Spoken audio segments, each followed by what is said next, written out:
Welcome back mga kababayan sa Tagalog Crime Stories kung saan ibinabahagi ko ang aking obsession sa true crimes at isinasalaysay ko ito sa Tagalog. Kung gusto mo ang mga ganitong contents, make sure to subscribe at turn on all the notifications para lagi kang updated sa mga bago kong videos.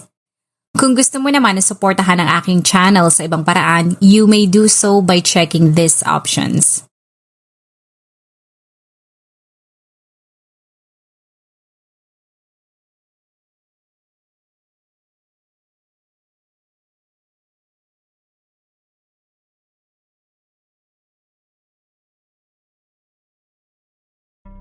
Maginhawang buhay at pagkakaroon ng maayos na relasyon, yan ang dalawa sa mga bagay na ipinagpapasalamat ni Rolando Corpus o mas kilala sa tawag na Bobby. Bago ito mapadpad sa Amerika, si Rolando ay isa sa napakaraming mga Filipino na nangarap na makarating sa US. Kaya nang magkaroon ng oportunidad, ay hindi na ito nagdalawang isip. Bumili na agad siya ng ticket, nag-impake at lakas loob itong nakabik sa palaran. Tulad ng iba nating mga kababayan, dahil sa tapos si Rolando ng kurso na perpekto sa healthcare industry, ay madali itong nakakuha ng trabaho. Ito ay tumira sa state ng California at sa dami ng mga Filipino kahit saan siya tumingin, ay hindi ito nahirapan na mag-adjust. Sa galing niya sa paghawak ng pera ay unti-unti itong nagkaroon ng disenteng tirahan, magandang sasakyan at sa social media ay mapapansin rin na naging madalas na ang pagbiyahe nito sa iba't ibang lugar sa loob ng US. Hindi rin ito naging madamot na magbigay ng tulong sa kanyang pamilya sa Pilipinas at kahit sa ibang tao pa. Kaya ang iba ay nagsabi na baka ang pagiging matulungin nito ang rason kung bakit siya ay pinagpapala. Sa loob ng ilang dekada ay nag-focus ito sa pagtatrabaho para maging stable ang kanyang buhay. Kaya kumpara sa iba niyang mga kaedaran ay medyo late na ito sa pagkakaroon ng pamilya. Ang ilan sa kanyang mga kaanak ay sinabi na baka tumanda na itong mag-isa. Ang mga komentong yan ay hindi naman gaanong pinagtuunan ng pansin ni Rolando sapagkat alam niya na kaya hindi siya nagmamadali ay dahil gusto nitong maghintay ng perpektong babae para sa kanya. At noong 2022 sa edad na 53, ay masaya nitong ibinahagi sa social media na nakita na niya ang babaeng habang buhay niyang mamahalin. Ang babae ay kinilalang si Maria Elzabel Sio. Ito ay isa ring Filipina at tulad ni Rolando, si Maria ay mula din sa Pilipinas at ito ay naiulat na isang nurse. Bagamat mas matanda si Rolando ng 16 na taon dito, ay nagkaroon pa rin sila ng maayos na relasyon. Kaya nauwi ang kanilang pagsasama sa kasalan noong March 2022. Tinanggap ni Rolando ng buong buo ang nakaraan ng kanyang bagong misis, pati na rin ang dalawa nitong mga anak. Sa loob ng ilang taon ay saksi ang mga tao sa masayang pagsasama ng mag-asawa. Sa ganda ng kanilang mga trabaho ay normal na lamang na makita ang mga ito na bumiyahe sa iba't ibang lugar, mapa Amerika o Europa. Sa mata ng mga tao sa Pilipinas na nakakita sa kanilang pamumuhay ay laging sinasabi ng mga ito na nakamit na ng mag-asawa ang tinatawag na American Dream. Naging inspirasyon pa nga ang dalawa sa ilan na kung magiging intentional ang mga ito sa kanilang tinapos sa pag-aaral, aaksyonan ang kanilang pangarap at magiging madiskarte, ay kayang-kaya rin nilang marating ang maayos na pamumuhay tulad ng mga Corpus. Ngunit ang malaperpektong pagsasama na ipinapakita ng mga ito ay masisira noong nakaraang buwan lamang. Sa ulat ay nakalagay na ang mag-asawa ay naaresto pala noong March 26. Habang ang mga ito ay nakakulong, ang hindi nila alam ay katakot-takot na palang pambabatikos ang sinasabi sa kanila ng mga tao sa internet. Lalo na noong malaman ng mga ito na ang mag-asawa ay mga Filipino.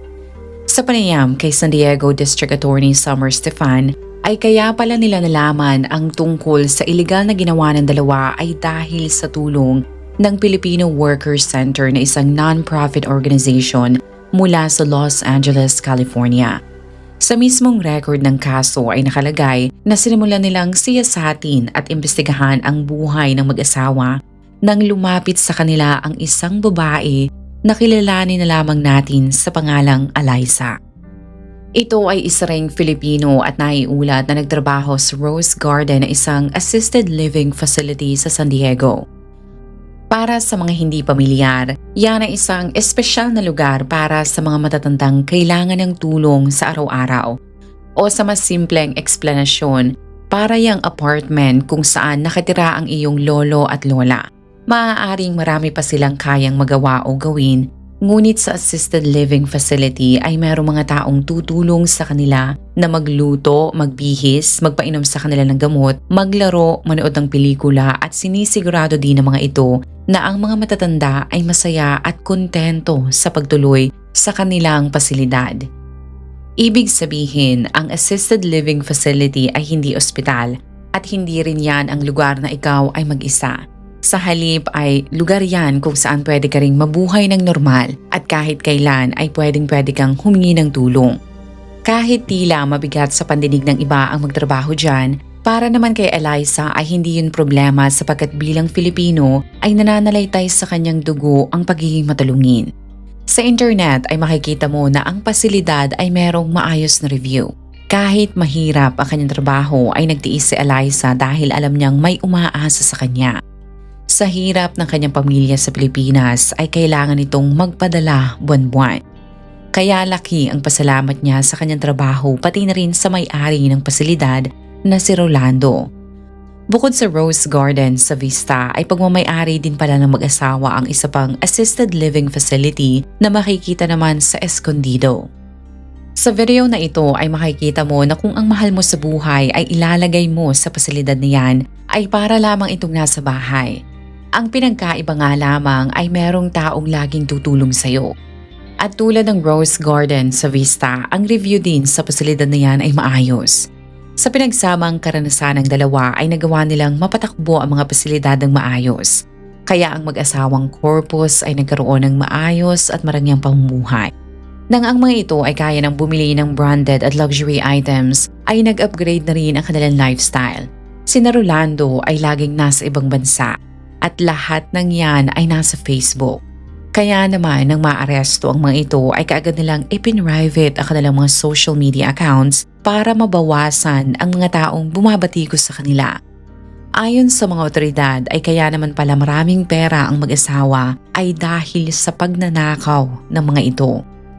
Sa mismong court document ay nakalagay na na-expose ang masamang ginagawa ng mga ito nang si Eliza ay lumapit na sa non-profit organization na Filipino Workers Center. Ayon sa district attorney, sa likod ng maayos na pamamalakad ng mag-asawa ay may lihim pala ang mga itong kaswapangan. Nang ang mga biktima nito ay lumapit sa Filipino Workers Center, ang non-profit organization ay agad kinuha ang salaysay pati ebidensya mula sa mga ito. Nang mapatunayan na hindi nag-iimbento ng kwento ang mga ito, ang PWC ay lumapit na sa San Diego County's Office of Labor Standard and Enforcement. Habang abala ang grupo na yan sa paghahanda sa mga kasong kriminal kasama ang district attorney, ang mag-asawa naman ay abala sa pagbabakasyon. Sa mga larawan na ito ay makikita mo na abot tenga ang kanilang mga ngiti. Pero ang hindi nila alam, ilang linggo pagkatapos ng masaya nilang pagbabakasyon ay pareho silang maghihimas rehas sapagkat sila ay iniimbestigahan na pala ng mga otoridad. Ilang araw pagkatapos ng mga itong maaresto, sa footage na ito ay makikita mo na nangyari ang preliminary hearing kung saan ay humarap sa korte ang district attorney kasama ang mga nagrereklamo. Pero upang maprotektahan ang pagkatao ng mga ito, ang judge ay pinag-utos na i-blur ang kanilang mga mukha. Ang mag-asawang Corpus ay kapit kamay naman na dumating sa korte at tulad ng inaasahan, ang mga ito ay nag-plead ng not guilty sa mga kasong human trafficking charges at wage theft. Nang kumalat ang balitang yan, ang mga tao sa social media ay dismayado sapagkat mga Filipino pala ang biktima ng mga ito. Nang matapos ang preliminary hearing, hinikayat ng district attorney ang ilang pang biktima na mag-asawa na huwag mahiyang lumapit sa kanila. Pero sa ngayon, 3 mga Pilipino ang biktima ng dalawa. Bukod kay Eliza, ang isa pang biktima ay kilalanin na lamang natin sa pangalang Ray. Ayon dito ay simula May 2023 hanggang June 2024 ay nagtrabaho siya sa parehong pasilidad ng mag-asawa sa Vista at Escondido. Sa interview dito ay natuklasan ng mga investigador na katulad ni Eliza, malaki din ang tiwala nito sa mag-asawang Corpus. Nang magsimula siyang magtrabaho ay naging maayos ang pasahod ng mga ito. Ngunit pagkalipas lamang ng ilang buwan ay nadagdagan ang kanyang mga responsibilidad. Inutusan na siya ng mga ito na manirahan na sa loob ng pasilidad hanggang sa ang paminsang-minsang pagtulog sa Rose Garden ay umabot na yun sa punto na pinapatulog na rin siya ni Rolando sa loob mismo ng kwarto ng mga pasyente na para bang naging personal na itong taga-alaga ng matanda. Pinagluluto, nililinisan, pinapaliguan at paulit-ulit niyang pinapalitan ang diaper ng mga ito. Kasama rin sa kanyang responsibilidad ang pagbibigay sa mga ito ng gamot. Nang umangal siya na hindi niya maaaring gawin yun sapagkat wala naman siyang certification o training, ay ipinangkibit balikat lamang yun ni Rolando. Sa halip ay sinabi ng mga ito na wala siyang dapat ikabahala sapagkat matatanda naman ang mga pasyente at walang ibang taong makakapansin kundi sila.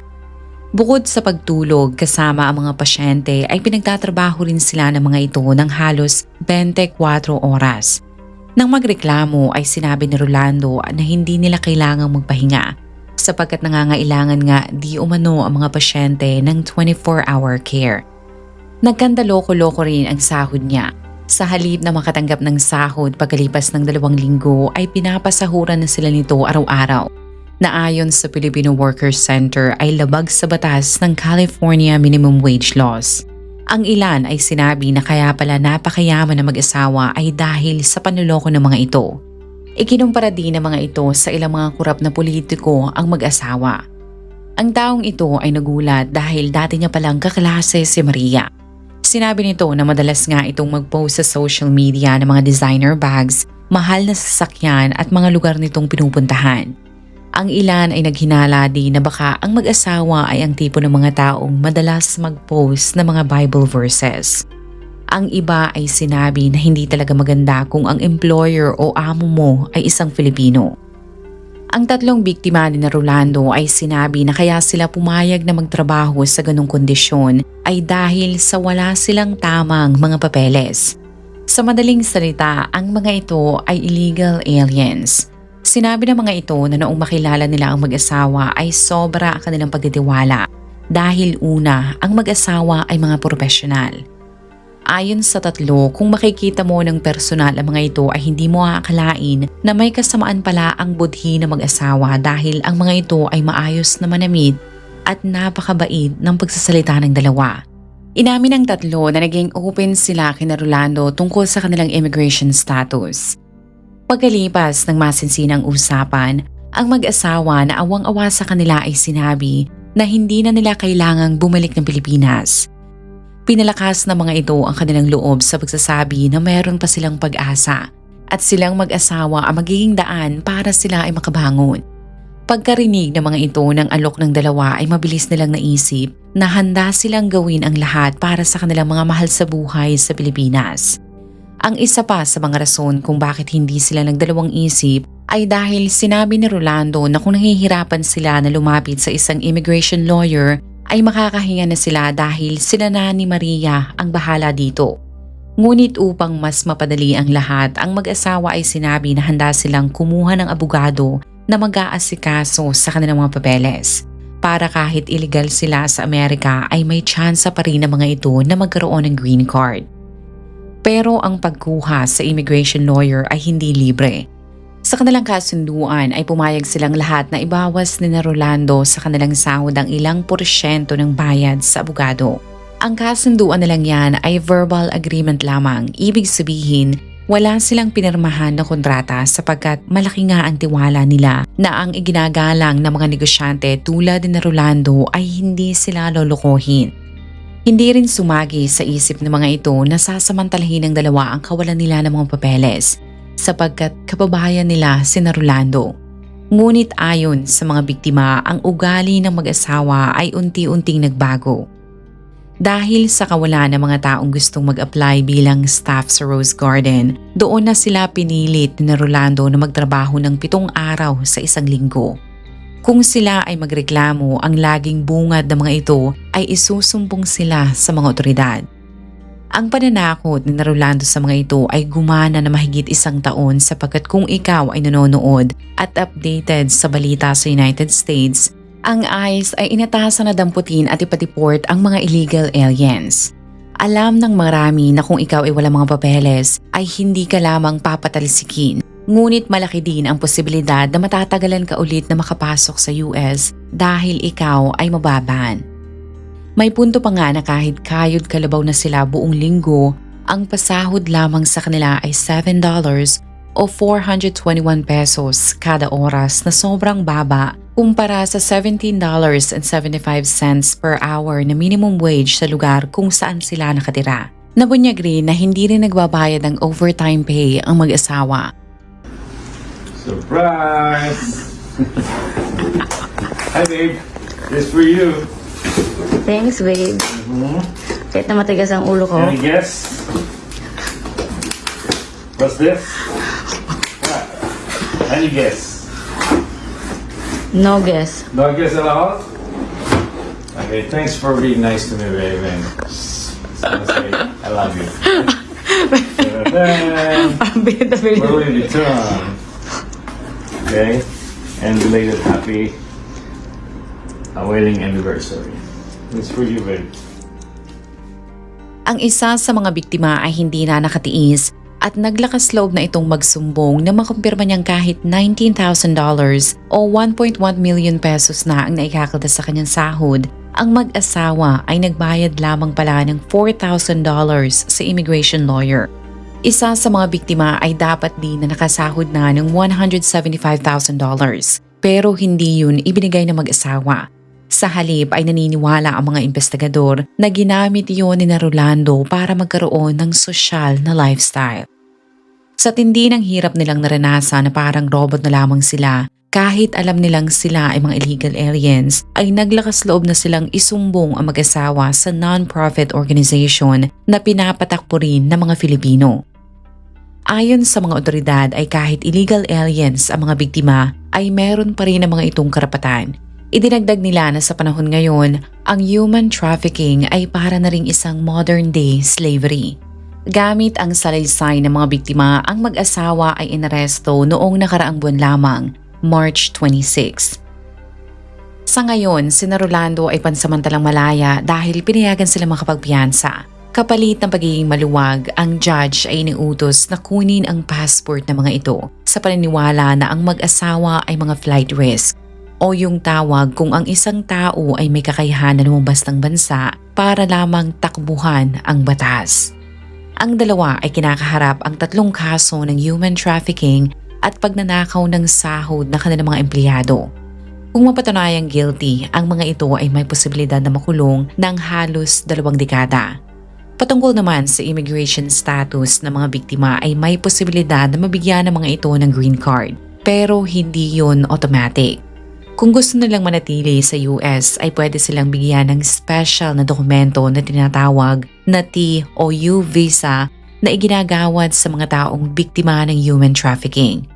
Habang hawak nila yan ay kailangan nilang makipagtulungan sa mga otoridad para maipakulong ang mga salarin. Sa sitwasyon ni Eliza ay kailangang 100% silang makipag-cooperate sa mga investigador at prosecutor. Ang special visa na ibibigay sa kanila ay valid ng 3 taon. Kung makulong na si Rolando at mabasahan na ng hatol, silang 3 ay kailangan na mapanatili ang magandang record at dapat ay wala silang malabag na batas sa Amerika.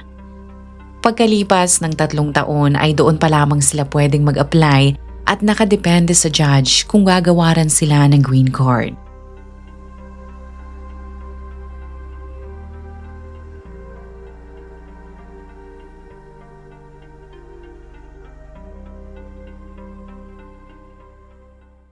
Kung ikaw ay nakinig hanggang sa dulo ng video na ito, maraming salamat sa panonood sa episode na ito. Please consider leaving a comment or i-like ang video na ito. At kung may kaso ka na gusto mong i-cover ko, please let me know. Magandang araw sa'yo, kabayan.